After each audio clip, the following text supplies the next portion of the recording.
क्या आप जानते हैं कि स्वर्ग के दरवाजे कहाँ पर हैं? क्या आप जानते हैं कि दानियल यरूशलेम की ओर खिड़की खोलकर प्रार्थना क्यों करता था? क्या आप जानते हैं कि प्रार्थनाएं स्वर्ग में कैसे पहुँचती हैं? स्वर्ग की खिड़कियाँ और दरवाजे और सीढ़ियाँ कहाँ पर हैं? उत्पत्ति अध्याय 28 उसकी 12 आयत में लिखा, तब याकूब ने स्वप्न में क्या देखा कि एक सीढ़ी पृथ्वी पर खड़ी है और उसका सिरा स्वर्ग तक पहुंचा है और परमेश्वर के दूत उस पर से चढ़ते उतरते हैं और यहोवा उसके ऊपर खड़ा होकर कहता है, मैं यहोवा तेरे दादा अब्राहम का परमेश्वर और इसहाक का भी परमेश्वर हूँ। जिस भूमि पर तू लेटा है उससे मैं तुझको और तेरे वंश को दूंगा। आगे 16 आयत में लिखा, तब याकूब जाग उठा और कहने लगा, निश्चय इस स्थान में यहोवा है और मैं इस बात को ना जानता था। और भय खाकर उसने कहा, यह स्थान क्या ही भयानक है, ये तो परमेश्वर के भवन को छोड़ और कुछ नहीं हो सकता, वरन ये स्वर्ग का फाटक यानी स्वर्ग का दरवाजा ही होगा। वो सीढ़ी कैसी दिखती थी और स्वर्गदूत उस सीढ़ी पर क्या कर रहे थे, इसके बारे में मैंने अलग वीडियो में बताया है जिसका नाम है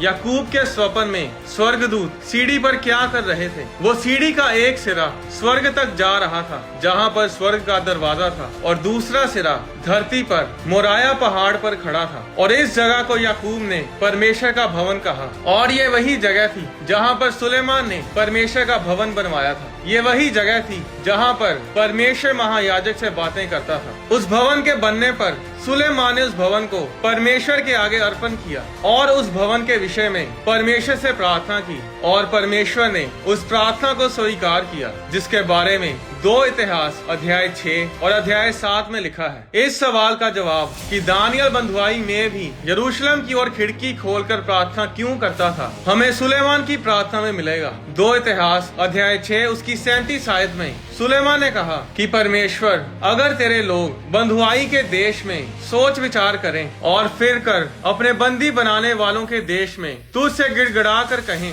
हमने पाप किया और कुटिलता और दुष्टता की है, इसलिए यदि वे अपनी बंधुआई के देश में जहाँ वे उन्हें बंदी बनाकर ले गए हों अपने पूरे मन और सारे जीव से तेरी ओर फिरें और अपने इस देश की ओर जो तूने उनके पुरखाओं को दिया था और इस नगर की ओर जिसे तूने चुना है और इस भवन की ओर जिसे मैंने तेरे नाम का बनाया है, मुंह किए हुए तुझसे प्रार्थना करें, तो तू अपने स्वर्गीय निवास स्थान में से उनकी प्रार्थना और गिड़गिड़ाहट को सुनना और उनका न्याय करना और जो पाप तेरी प्रजा के लोग तेरे विरुद्ध करें उन्हें क्षमा करना। ऐसी कितनी ही प्रार्थनाएं सुलेमान ने की जिसमें उसने कहा कि अगर तेरे लोग शत्रु से लड़ने को जाएं और इस नगर और इस भवन की ओर मुंह किए हुए तुझसे प्रार्थना करें तो तू उनकी सुनना। या फिर अगर देश में अकाल आए या मरी फैले और लोग इस भवन की ओर हाथ फैलाए प्रार्थना करें तो उनकी सुनना। जब मूसा ने मिलाप वाला तंबू बनाया था तो हर एक चीज जो उसमें रखी गई थी, जैसे कि सोने की दीवट, पवित्र मेज, सोने का धूपदान, ये सब चीजें मूसा ने उस दर्शन के हिसाब से बनाई थी जो परमेश्वर ने मूसा को दिखाया था। ऐसी क्या खासियत थी उस नगर यानी यरूशलेम की, या फिर क्या चमत्कार था उस भवन में कि जब लोग उसकी ओर मुंह करके प्रार्थना करते थे तो परमेश्वर उनकी सुनता था। बाइबल बताती है कि उस भवन के अंदर परमेश्वर का वाचा का संदूक पड़ा था। वो पवित्र चीजें पड़ी थी जो मूसा ने परमेश्वर के कहने पर बनाई थी। क्या आप जानते हैं वो वाचा का संदूक, सोने की दीवट, पवित्र मेज, सोने का धूपदान, ये सब चीजें स्वर्ग में पहले से ही हैं। जो मूसा ने बनाया था वो सिर्फ स्वर्ग की चीजों का एक नमूना था। ये एक अलग विषय है, इसके बारे में मैं एक अलग वीडियो में बताऊंगा। अब निर्गमन अध्याय 30 उसकी 1 आयत में परमेश्वर ने मूसा से कहा, फिर धूप जलाने के लिए बबूल की लकड़ी की वेदी बनाना और उस वेदी पर हारून सुगंधित धूप जलाया करे। प्रतिदिन भोर को जब वह दीपक को ठीक करे तब वह धूप जलाए और शाम के समय जब हारून दीपकों को जलाए तब धूप जलाया करे। ये धूप यहोवा के सामने तुम्हारी पीढ़ी पीढ़ी में नित्य जलाया जाए। अब जब सुलेमान ने परमेश्वर का भवन बनाया तब उसने ये सब चीजें भवन में रखी और हर सुबह हर शाम उस वेदी पर धूप जलाई जाती थी। क्या आप जानते हैं कि वो धूप लोगों की प्रार्थनाओं को दर्शाती है? भजन संहिता अध्याय 121 141 उसकी 2 आयत में दाऊद ने परमेश्वर से कहा, मेरी प्रार्थना तेरे सामने सुगंध धूप और मेरा हाथ फैलाना संध्या काल का अन्न बलि ठहरे। प्रकाशित वाक्य अध्याय 8 उसकी 3 आयत में लिखा, फिर एक स्वर्गदूत सोने का धूप दान लिए हुए आया और वेदी के निकट खड़ा हुआ और उसको बहुत धूप दिया गया कि सब पवित्र लोगों की प्रार्थनाओं के साथ सोने की उस वेदी पर जो सिंहासन के सामने है चढ़ाए। फिर 4 आयत में लिखा, उस धूप का धुआं पवित्र लोगों की प्रार्थनाओं सहित स्वर्गदूत के हाथ से परमेश्वर के सामने पहुंच गया। वो वेदी प्रार्थनाओं को दर्शाती है।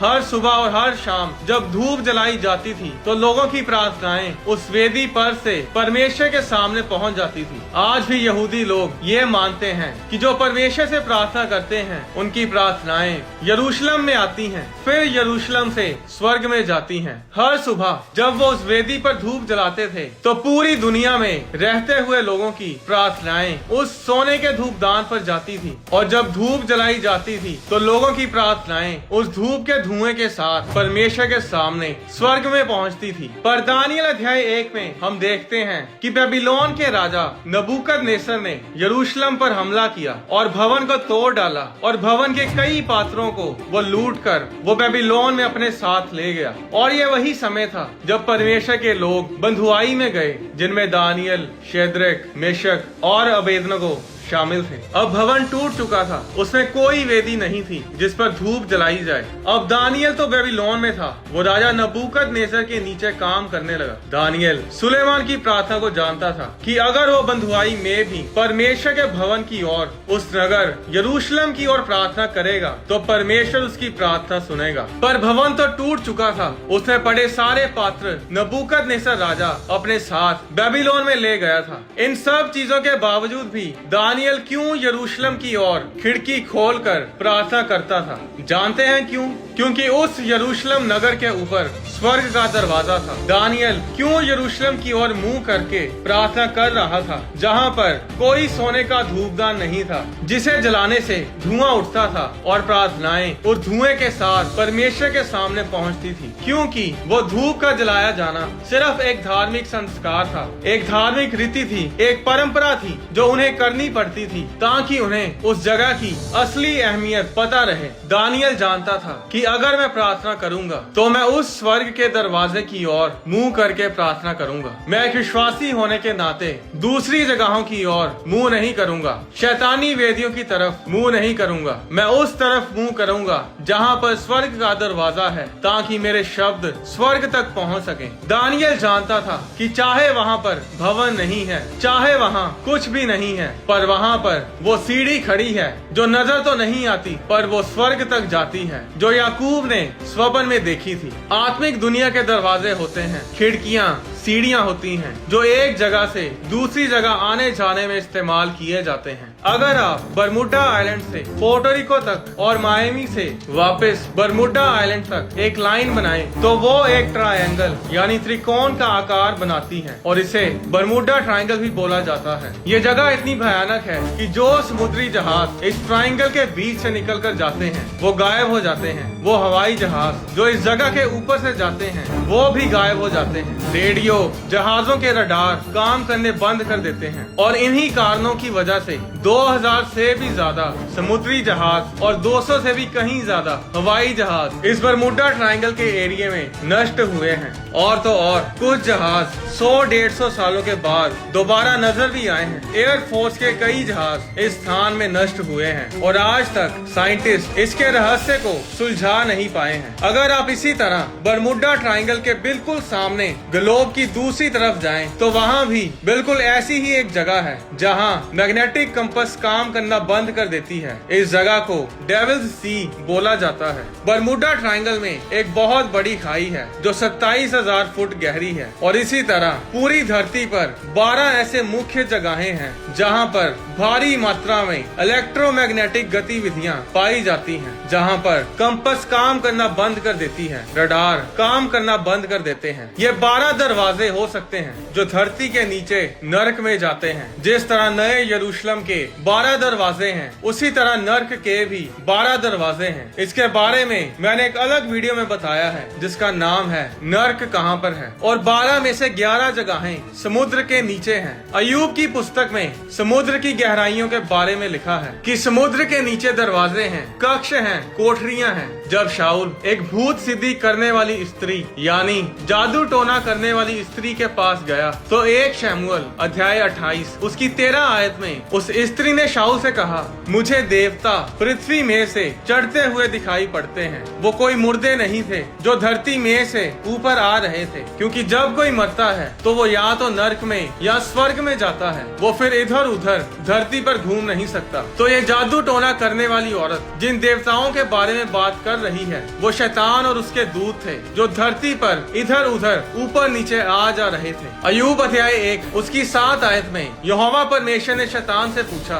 तू कहाँ से आता है? शैतान ने यहोवा को उत्तर दिया, पृथ्वी पर इधर उधर घूमता फिरता और डोलते डालते आया हूँ। नर्क के दरवाजे हैं और इन्हीं दरवाजों से वो जादू टोने वाली औरत शैतानी दूतों को ऊपर आते देख रही थी। नर्क के दरवाजों के बारे में मैंने अलग वीडियो में बताया है। इस वीडियो में जितना हो सके मैं आपको स्वर्ग के दरवाजों के बारे में बताऊंगा। हम सब जानते हैं कि एक विश्वासी होने के नाते हम जहां मर्जी प्रार्थना करें, परमेश्वर उसी समय हमारी प्रार्थना सुनता है। फिर चाहे हम इंडिया में हो या अमेरिका में या कनाडा या इजराइल या हो अफ्रीका में, चाहे किसी प्लेन में हो या फिर ट्रेन में, परमेश्वर हमारी प्रार्थनाओं को उसी समय सुनता है। उन प्रार्थनाओं को यरूशलेम में आने की जरूरत नहीं पड़ती, वो सीधा स्वर्ग में परमेश्वर के सामने पहुंचती हैं। पर जो भेद मैं आपको बताने वाला हूँ, यह आपकी प्रार्थना की जिंदगी, आपके आने वाले वंशों की जिंदगियों को यह बदल देगा। प्रकाशित वाक्य अध्याय 4 उसकी 1 आयत में यूहन्ना ने लिखा, इन बातों के बाद जो मैंने दृष्टि की तो क्या देखता हूँ कि स्वर्ग में एक द्वार, एक दरवाजा खुला हुआ है। दरवाजे को हम क्या करते हैं? हम उसे खोलते हैं और बंद करते हैं। और क्या आप जानते हैं कि आप एक जगह पर इतनी प्रार्थना कर सकते हैं कि आप उस जगह के ऊपर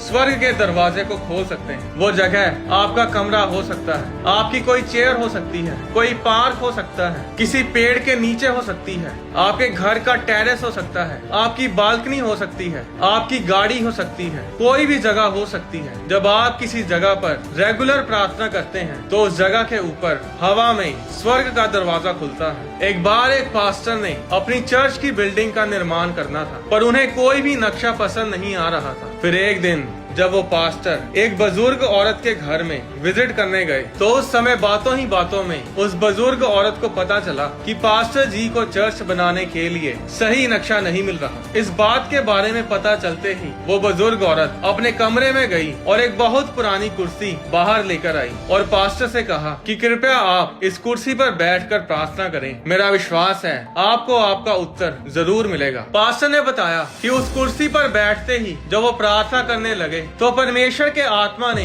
उन्हें ऐसा छुआ कि उन्होंने उसी समय एक कॉपी पेन मंगवाया और पूरी चर्च बिल्डिंग का नक्शा अपने हाथों से बना डाला। उस बुजुर्ग औरत ने बताया कि वो सारा दिन अपना समय उस कुर्सी पर प्रार्थना करने में व्यतीत करती है। हम अंधविश्वासी नहीं हैं कि हम कुर्सियों या पत्थरों या किसी भी चीज की पूजा करने लग जाएं। उस कुर्सी पर बैठकर ज्यादा प्रार्थना करने से परमेश्वर की हजूरी उस कुर्सी पर बनी रहती थी। क्या आप जानते हैं कि जिन कपड़ों में आप प्रार्थना करते हैं वो कपड़े भी आपके अभिषिक्त होते हैं? परमेश्वर का मसा, परमेश्वर की हजूरी उन कपड़ों पर बनी रहती है। और यही कारण था कि जब लोग चेलों के शरीरों से कपड़ों को छुआ कर बीमारों पर लगाते थे तो वो बीमार चंगे होते थे। ऐसे कई वाक्य हैं जो ऐसे ही कई घटनाओं के बारे में बयान करते हैं। आप क्या सोचते हैं कि क्यों परमेश्वर अब्राहम से कहता था कि मैं तुझे इस जगह पर मिला हूँ, अब मेरे लिए इस जगह पर वेदी बना? क्यों अब्राहम, इसहाक, याकूब उन जगहों पर निशानियां लगाते थे, वेदियां बनाते थे जहाँ पर परमेश्वर उन्हें दर्शन देता था? फिर चाहे वो धरती के ऊपर आकर, चाहे स्वप्न में, चाहे स्वर्ग दूत के रूप में परमेश्वर उन्हें मिलता था, वो उन जगहों पर निशानी लगाते थे, वेदियां बनाते थे। क्योंकि अब्राहम बताना चाहता था इसहाक को और इसहाक बताना चाहता था याकूब को और याकूब बताना चाहता था यहूदा को कि बेटे, अगर कभी जिंदगी में मुसीबत में पड़ो और कुछ हल ना हो तो इसी जगह पर वापस आ जाना जहाँ परमेश्वर हमसे मिला है। पढ़ो अपनी बाइबल को। उत्पत्ति अध्याय 12 अध्याय 13 में लिखा है कि अब्राहम बेतेल को गया जहाँ उसने परमेश्वर के लिए वेदी बनाई, और बाद में फिर लिखा है कि अब्राहम फिर बेतेल को वापस आया जहाँ उसने पहली वेदी बनाई थी, और उसने वहाँ यहोवा से प्रार्थना की। और याकूब भी बेतेल को गया जहाँ अब्राहम भी गया था। क्यों? क्योंकि वो वही जगह थी जहाँ पर परमेश्वर उनसे मिला था, जहाँ परमेश्वर ने उन्हें दर्शन दिया था। आप अपने घर के किसी भी कोने में कहीं भी इतनी प्रार्थना कर सकते हैं कि आप उस जगह के ऊपर स्वर्ग का दरवाजा खोल सकते हैं, क्योंकि परमेश्वर को फिर पता चलता है कि यही वो जगह है जहाँ पर आप उसे आकर मिलेंगे।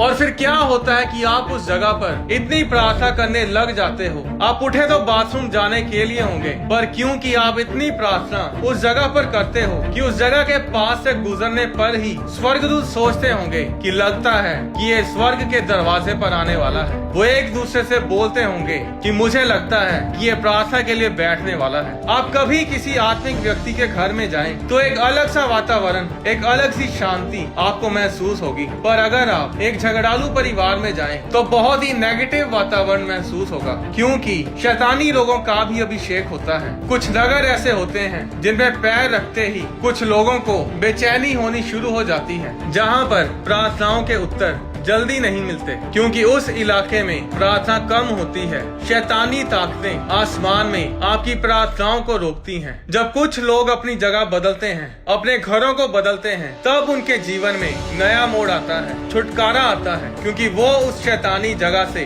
बाहर आते हैं जहाँ पर प्रार्थनाओं की कमी थी और शैतानी पुजारियों की, जादू टोना करने वालों की बहुत ताकत थी। मैंने ऐसे कई लोग देखे हैं जिन्हें उनके पास्टर ने कहा था कि अपने नगर को छोड़ दो और कहीं और घर खरीदो, या फिर चर्च के पास घर लो, किराए के घर पर रह लो, पर उन्होंने बात नहीं मानी और उनका पूरा परिवार तबाह हो गया। किसी को किसी बीमारी ने पकड़ लिया, किसी का तलाक हो गया, किसी ने मसीह को छोड़ दिया और किसी की मौत होगी। ये बातें बहुत ही गहरी हैं। जब आप कुछ चर्चिज में जाते हैं तो वहाँ आपको अलग शांति महसूस होती है। आपकी प्रार्थनाओं के उत्तर जल्दी मिलते हैं। कई चर्चिज में पैर रखते ही लोग चंगे हो जाते हैं। ऐसा क्यों? क्योंकि उस चर्च में प्रार्थना पर जोर दिया जाता है। हर चर्च में बड़े चमत्कार नहीं होते, क्योंकि हर पास्टर की प्रार्थना का लेवल बड़ा नहीं है। इसलिए जब लोग अपने पास्टर, अपने अगुवे के कमरे में प्रार्थना करते हैं तो बदलाव आते हैं, क्योंकि उस कमरे में इतनी प्रार्थना हुई होती है कि स्वर्ग उस जगह के ऊपर, उस घर, उस कमरे के ऊपर हमेशा खुला रहता है।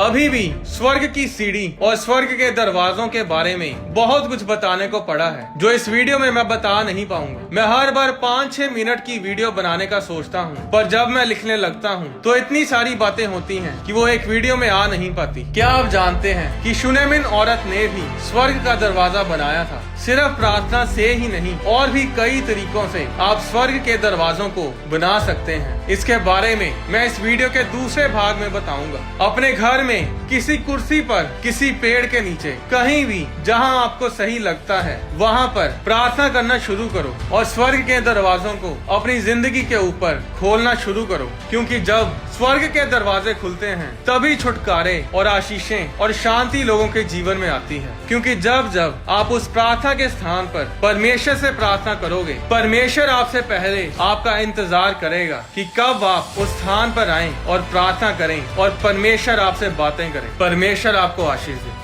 आने वाली वीडियोस में मैं आपको बताऊंगा कि यीशु मसीह का जन्म बैतलहम में ही क्यों हुआ। हेरोदेस ने यीशु मसीह के जन्म लेने पर उस इलाके के बच्चों को क्यों मरवा डाला था। जब शैतान को स्वर्ग से धरती पर गिरा दिया गया था तो वो कहां पर आकर गिरा? क्या आपने कभी सोचा है कि आजकल जो कुछ टीवी पर, सोशल मीडिया पर आता है वो 99% वल्गर, गंदा, चरित्रहीन और भ्रष्ट होता है। चाहे वो बच्चों का देखने वाला कार्टून सीरियल हो, चाहे वो कोई Bollywood, Hollywood, Punjabi songs, TV serials या मूवीज हों। किसी में लड़ाइयाँ, किसी में तोड़फोड़, किसी में नंगापन तो किसी में हथियारों को प्रमोट किया जाता है। जो गलत काम बाइबल करने से मना करती है, उन्हीं गलत कामों को प्रमोट किया जाता है और ऐसे गाने बनाए जाते हैं जो व्यभिचार को प्रमोट करते हैं, खून खराबे को प्रमोट करते हैं। जिन बच्चों को इन गलत कामों के बारे में पता भी नहीं होता, वो इन गानों को सुनते हैं, इन्हें गाते हैं और मूवीज को देखते हैं, और जो आप लगातार सुनते और देखते हैं वैसे ही आप बनते हैं। इसलिए हमने सोचा है कि हम आने वाले समय में बाइबल के वचनों पर आधारित मूवीज को बनाएंगे जो लोगों को परमेश्वर में मजबूत करेंगी, जो लोगों की जिंदगियों को सुधारेंगी। अगर आप मूवी प्रोडक्शन के लिए डोनेट करना चाहते हैं तो आप keto.org पर जाकर अपनी डोनेशन दे सकते हैं। इसका लिंक वीडियो के डिस्क्रिप्शन में दिया हुआ है। परमेश्वर आपको आशीष दे।